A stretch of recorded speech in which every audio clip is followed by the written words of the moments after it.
ভাবছেন এই যে এত বন্ধু বান্ধব আপনার চারপাশে ঘুরঘুর করছে, এরা সবাই আপনার শুভাকাঙ্ক্ষী? মোটেই নয়। মানুষের দুটো রূপ, একটা বাইরের রূপ, একটা ভেতরের রূপ। মানে বাইরে আপনাকে এত প্রশংসা করবে, আপনার সামনে এত প্রশংসা করবে, আপনার এত সুনাম করবে যে আপনি ফিদা হয়ে যাবেন। আপনি তাকে বিশ্বাস করে ফেলবেন, তাকে ভালোবেসে ফেলবেন, অন্তরের সমস্ত কথা তার কাছে বলে ফেলবেন, ভীষণ আশা করে ফেলবেন, ভীষণ ভরসা করে ফেলবেন, সমস্ত সিক্রেট কথা তার কাছে বলে দেবেন। অথচ সেই মানুষটাই দেখবেন কিছুদিন বাদে আপনার পেছনে আপনার বদনাম করছে, আপনার দুর্নাম করছে। কখন জানেন? যখন আপনি হাতটা গুটিয়ে নেবেন, যখন আপনার সেই সামর্থ্য থাকবে না, যখন আপনি তাকে আর দিতে পারছেন না, তখনই হয়ে যাবেন আপনি ভীষণ খারাপ মানুষ। এই যে বলি না, মানুষ অভিনয় করে। আমরা সবাই কম বেশি অভিনয় করি, কেউ একটু বেশি অভিনয় করি আর কেউ একটু কম অভিনয় করি আর কি। কেউ কেউ অভিনয় করতে গিয়ে বা ধরা পড়ে যায়।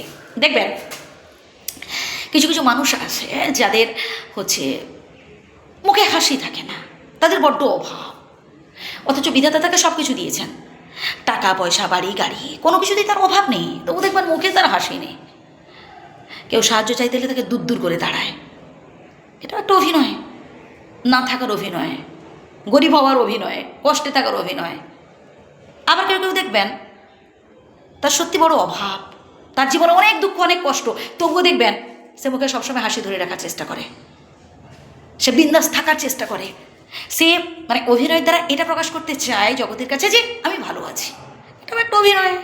আবার কেউ কেউ দেখবেন আপনাকে মিথ্যে প্রতিশ্রুতি দেবে, আমি তোমায় সারা জীবন ভালোবাসবো, কোনোদিনও তোমায় ভুলবো না, সারা জীবন আমি তোমার পাশে থাকবো। এগুলো ভুল কথা, এগুলো ভুল কথা। যখন বিপদে পড়বেন, যখন কঠিন পরিস্থিতিতে পড়বেন, যখন অভাব ঘরে ঢুকবে, দেখবেন ওই সব প্রেম প্রীতির মানুষগুলো না জাস্ট আপনাকে ভুলে গেছে। এই যে বলেছিল না, আমাকে জাস্ট একবার ফোন করে জিজ্ঞেস করিস তোর কী প্রয়োজন, আমি চলে আসবো।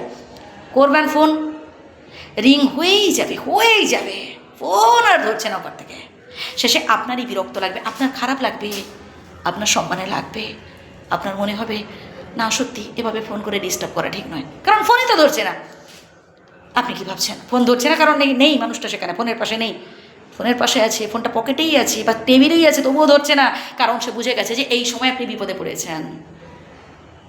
তো সুসময়ে এরকম অনেক বন্ধু পাশে আসবে, এত বন্ধু বান্ধব থাকবে আপনার চারপাশে, আপনি ভেবেই পাবেন না যে কোনটা আপনজন আর কোনটা আসলে শত্রু। তখন শত্রু বন্ধু হয়ে যাবে। আর যখন সময় খারাপ চলবে তখন শত্রু তো শত্রুই, আরও চরম শত্রু হয়ে যাবে, আর এই বন্ধুগুলোই সব শত্রু হয়ে যাবে, সমালোচনা করবে, নিন্দা করবে। বাদ দেন ওদের কথা, আপনাকে লক্ষ্য স্থির রেখে সামনের দিকে এগিয়ে যেতে হবে। ভালো থাকবেন।